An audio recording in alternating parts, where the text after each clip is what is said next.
जय भीम, नमो बुद्धाय। मैं सिंगर उजाला यादव यूपी आजमगढ़ के धरती से आप लोगों के बीच में मैं आज उस महान पुरुष की गाथा सुनाने चल रही हूँ जिन्होंने महिलाओं को सम्मान दिलाया। भारत के संविधान को लिख करके हम गरीबों, पिछड़े, दलितों सबको हक और अधिकार दिलाने का काम किए। डॉक्टर भीमराव अंबेडकर जी अपने जिंदगी में कितना संघर्ष किए बाबू। आइए आप लोगों को बिरहा के माध्यम से मैं बताना चाहती हूँ। बिरहा में 4 लाइन भूमिका में भाव बा मास्टर साहब। इतिहास का या इनारो के कहता, हृदय में मेरे झांक कर देख लेना। करते रहोगे वही अनुकरण तो पड़ जाएगा आखिर लेना का देना। पीड़ित विकसित का सम्मान करके जीवन को सार्थक बना करके देखो। अरे रविदास, फूले, कबीर, बुद्ध बनकर सामाजिक विषमता मिटा करके देखो। आप लोगों के अपने बिरहा के माध्यम से बताना चाहती हूँ कि इस मनुवाद व्यवस्था को खत्म करिए, भाईचारा बनाइए, भाईचारा बना करके बाबू रहिए। आप रविदास, फूले, कबीर, बुद्ध, बाबा भीमराव अंबेडकर जी के राह पर चल के तो देखिए। इसलिए आप लोगों से कहना है, क्या कहना है मास्टर साहब?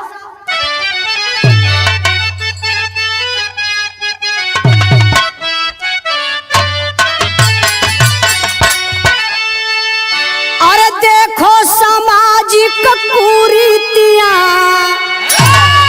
अरे देखो सामाजिक कुरीतियां, मानवता का करती दमन।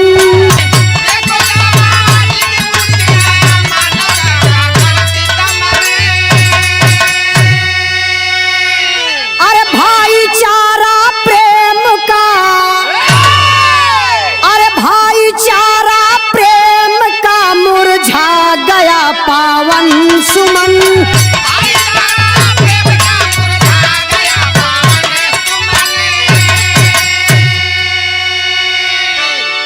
आप लोग कहानी पर गौर करें बाबू।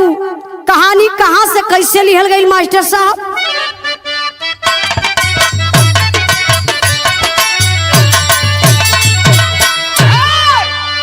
अंधविश्वास भरा धार्मिक सलाखों में, हनन से दर्द छलकता है सबकी आंखों में।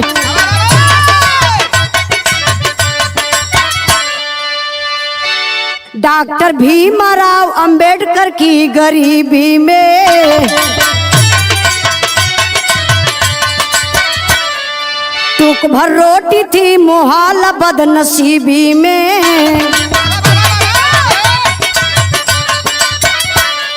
पिता रिटायर जो कि फौजी सूबेदार रहे,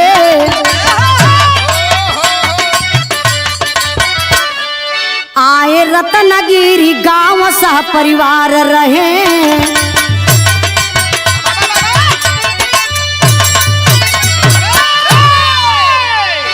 बात उस समय की है जिस समय बाबा भीमराव अंबेडकर जी के पिताजी रामजी राव जी जो फौज में सूबेदार के पद पर थे, जब बाबूजी रामजी राव रिटायर हो गए तो अपने बच्चों को, अपने परिवार को लेकर के बाबू महाराष्ट्र रत्नागिरी पहुंचते हैं। अब समस्या क्या है उस परिवार में? गरीबी चरम सीमा पर बा ये बाबू। खाए के अटते ना बा, समस्या बढ़त बा। अब एक दिन की बात है, बाबा साहब के पिताजी रामजी राव जी विचार करते हैं। विचार का कहले मास्टर साहब? गीत बदल गई।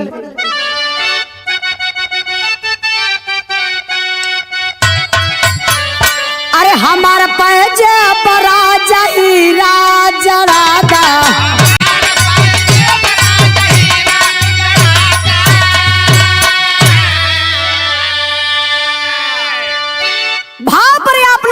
करी हैं। कहना बका मास्टर साहब, अरे लाचार भइला यैला सतारा नगरिया,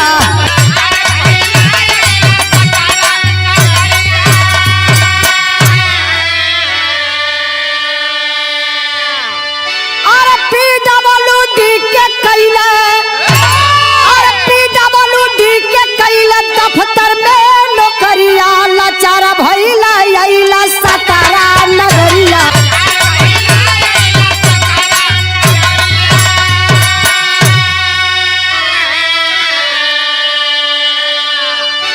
अरे 14 में से जीवित बचे 5 संतान हो, आ 3 गो बेटा 2 गो बिटिया नदान हो।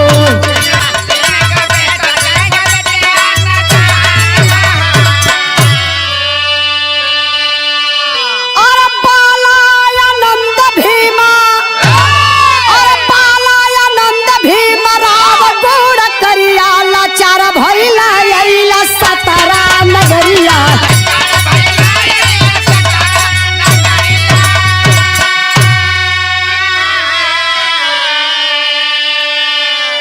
अरे मंजुला या तुलसी सुघर बिटिहनिया, भीमा बाई पड़ली बीमार वही जुनिया।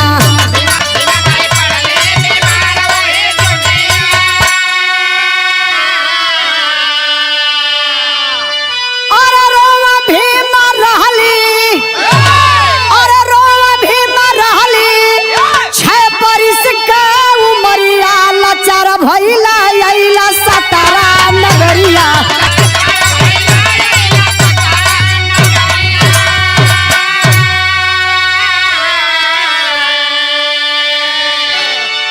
ए बाबू, गरीबी को देख करके राम जी राव सतारा चले जाते हैं। सतारा जा करके PWD के दफ्तर में काम करने लगते हैं, उसी से जीविका चलता है। आप लोगों को मैं बताना चाहती हूँ, राम जी राव जी के 14वीं संतान थे बाबा साहब। बाबा साहब अपने माता पिता के बाबू 14वीं संतान थे। 14वीं संतान में सबसे छोटे थे बाबा साहब। 3 भाई 2 बहन, सबसे छोटे बाबा साहब। समस्या और थी, बाबा साहब मात्र 6 साल के थे। 6 साल के ही उम्र में बाबू बाबा साहब की माताजी भीमा बाई की मौत हो गई। अब 5 बच्चे पालना है। राम जी राव पिताजी बड़े परेशान हो गए, अपनी बहन को बुलाते हैं मीरा बाई को, उन 5 बच्चों की देख रेख करने के लिए। अब मीरा बाई आती है बाबू, उन 5 बच्चों की देख रेख करती हैं। बाबा साहब जब पढ़ने के लिए जाते हैं मास्टर साहब, उस समय का वातावरण क्या था? आइए, बड़ा बढ़िया गीत लगल बा बिरहा में हमरे।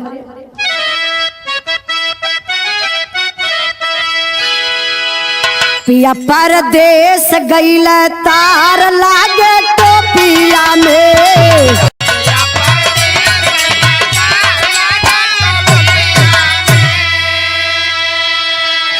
आप लोग भाव पर गौर करी हैं बाबू। छुआछूत की बीमारी चरम सीमा पर थी।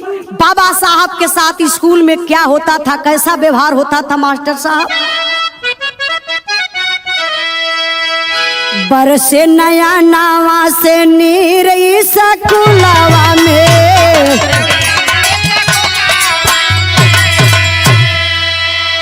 अरे शिक्षक अछूत के किताब नहीं छुए,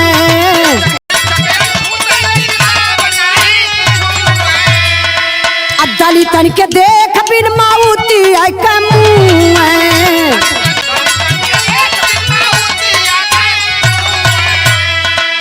अरे पतिया करे जावा के चीर स्कूलवा में, चीर स्कूलवा में, बरसे नया नावा से नीर स्कूलवा में।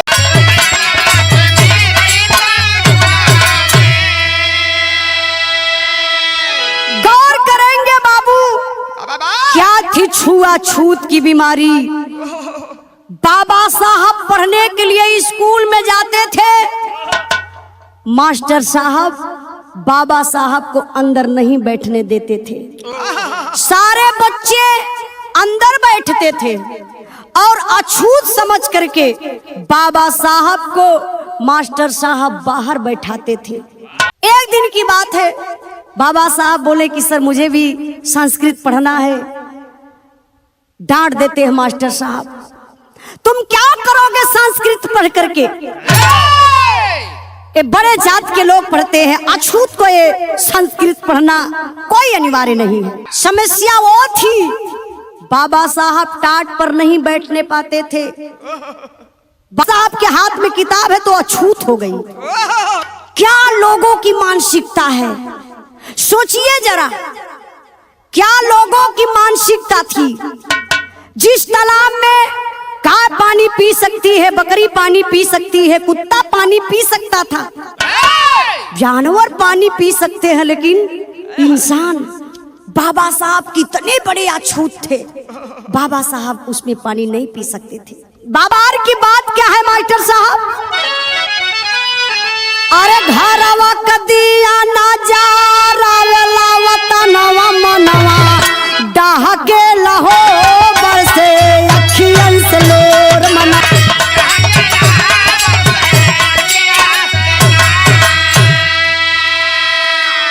बाल कटावा गईला नाई के दुकान हो,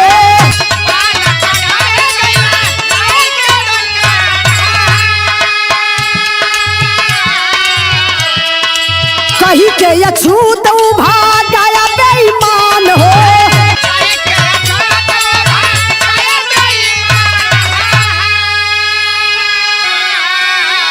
अरे कटलस न बाल थप्पड़ मरलस बेईमानवा मनवा डाह के लहो बरसे अखिया ठलोर मन।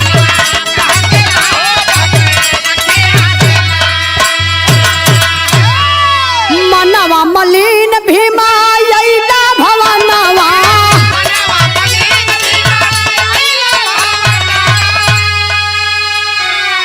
मंजुला बहिन से बात तवला करनवा।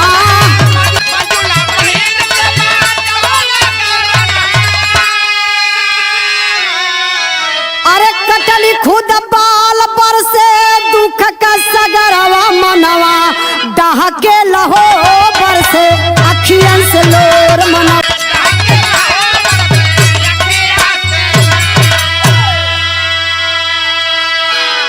गौर करेंगे बाबू, एक बार की बात है, बाबा साहब गए थे बाल कटवाने के लिए नाई के दुकान पर, जो कि बताया जाता है नाई भी शूद्र में ही आते हैं, लेकिन वो नाई बाबा साहब का अपमान किया, बाबा साहब को डांट के अपने दुकान से बाहर कर दिया। बोला तुम अछूत हो, हम तुम्हारा बाल नहीं काटेंगे। बाबा साहब के मन में बड़ा तकलीफ भइल बाबू। बाबा साहब अइलन घरे, अपनी बहन मंजुला से बाबू कहला कि मैं नाई के दुकान पर गया था बाल कटवाने के लिए, मुझे अपमानित करके अपने दुकान से भगा दिया।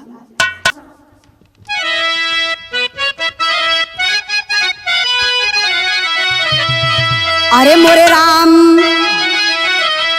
मानवता की कहानी क्या होगी, धरती गगन भानु चंदा की है गलानी, अरे गलानी, अरे गलानी। रहे सतारा राम जी राव, अरे रहे सतारा राम जी राव, तब पांचों बच्चे मन किए विचार, हम पापा के पास चलेंगे, तुरते ट्रेन पकड़ लिए उस बार। गए सतारा स्टेशन पर, गए सतारा स्टेशन पर, आधी रात रही अधिपार, चल बैठे बैलगाड़ी पर, बोला गड़ीवान तब तिखार। बाकी पांचों बच्चे रत्नागिरी से ट्रेन पकड़ते हैं और पहुंच जाते हैं सतारा। जब सतारा स्टेशन पर उतरते हैं तो आधी रात हो गई थी। अब सतारा स्टेशन से भी पिताजी कुछ दूरी पर हैं, तो जाएंगे कैसे, रात काफी है, पैदल तो जा नहीं सकते हैं। रास्ते में एक बैलगाड़ी वाला मिला, तो बाबा साहब रिक्वेस्ट किए कि सर हम लोगों को बैठा लीजिए और ले चल के जहाँ तक जाना था, जहाँ उनके पिता काम करते थे PWD के दफ्तर में। तो बताएं बाबा साहब कि हमको यहाँ से इतना दूरी तक जाना है, आप कितना पैसा लेंगे? तो गरीबान जितना भी उस समय का भाड़ा था वो बैलगाड़ी वाला बोल दिया और अपनी बैलगाड़ी पर 5 लोगों को बैठा लिया। अब कुछ दूरी पर जाता है, अब बैलगाड़ी वाला पूछता है कि आप किस जाति से हैं? तो बाबा साहब बोले कि हम महार जाति से हैं। बाप रे बप्पा, आग बबूला हो गया बैलगाड़ी वाला, तुरंत अपने बैलगाड़ी से नीचे उतर गया। बोला अरे मूर्ख, तुमको पता नहीं है तुम अछूत जात के हो? बिना पूछे बिना बताए और मेरी बैलगाड़ी पर बैठ गए। इतना ही भलाई है कि तुरंत मेरी बैलगाड़ी से उतर जाओ। बाबा साहब और वो चारों, 2 भाई 2 बहन, मतलब 5 लोग बैलगाड़ी से उतर गए। फिर बाबा साहब बोले कि रात हो गई, हम लोग कैसे जाएंगे? अछूत आप कह रहे हैं मगर है तो इंसान ही ना, अगर हम जाति नहीं बताते तो आपको पता नहीं चलता। तो सुनिए, हमसे आप दुगुना भाड़ा ले लीजिएगा, लेकिन हम लोगों को छोड़ दीजिए, काफी रात हो गई है।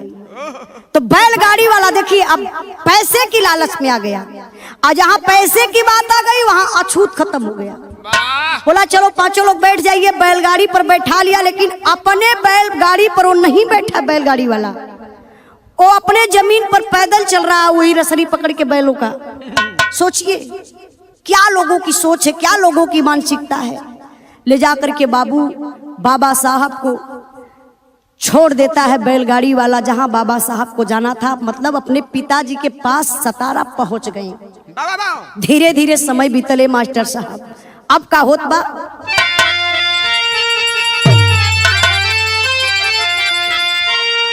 अरे बन के आए लोकतंत्र का रखवार हमारे भारत में, अशोषित पाए कुर्सी का अधिकार हमारे भारत में।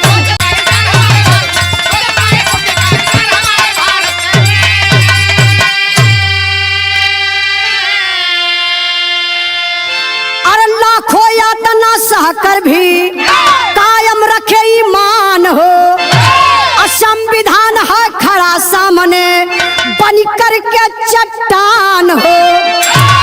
अरे कीर्ति का गूंजे जयकार हमारे भारत में, अशोषित पाए कुर्सी का अधिकार हमारे भारत में।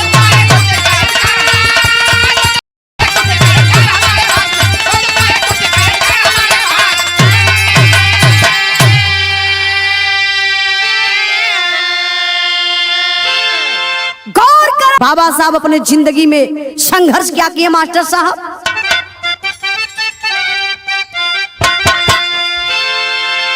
अरे गरीब बन के मसीहा बन के डॉक्टर भीम अइले भैया,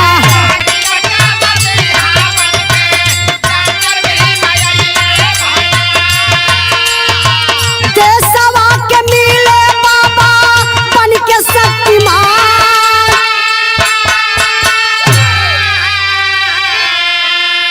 अरे भारी प्रस्ताव पासा हुआ भारत में भैया,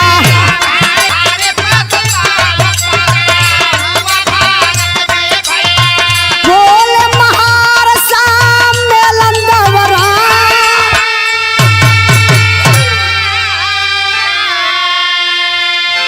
अरे विषमता जहार फैलल बाट देशवा में भैया,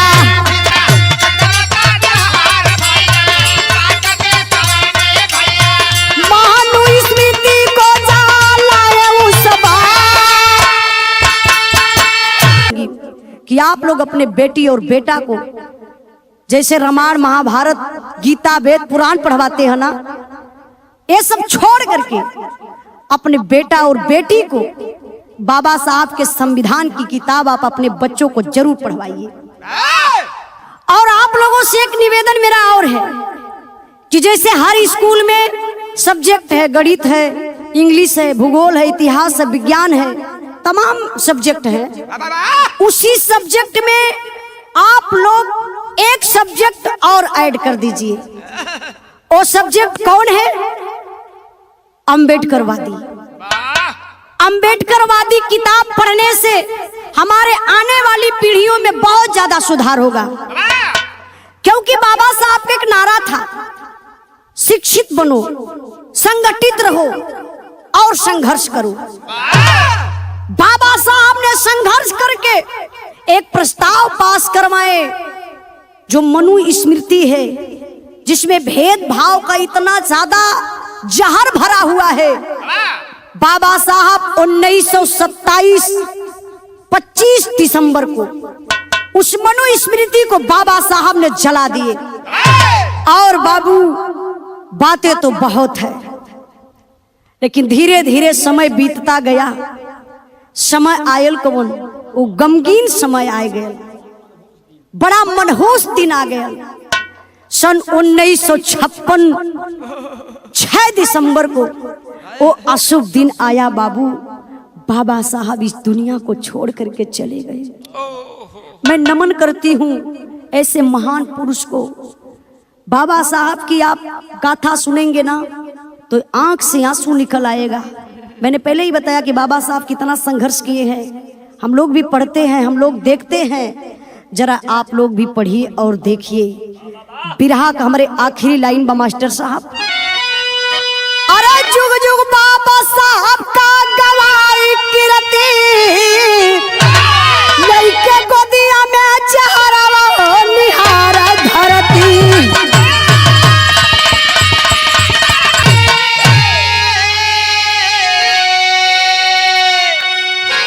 मर के भी अमर बाटे हिंद का सरताज हो, जन जन के दिल पर करता रही है देख राज हो। और मन मंदिर में बाबा का बसला मूर्ति, नहीं के गोदिया में चेहरा हो निहार धरती।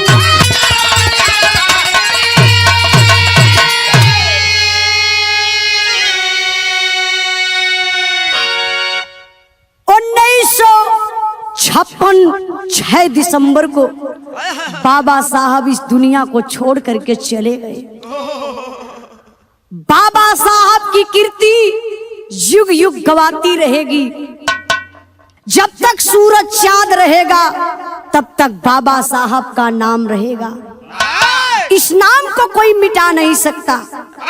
बहुत कम लोगों के नसीब में होता है कि मर के भी अमर हो जाना।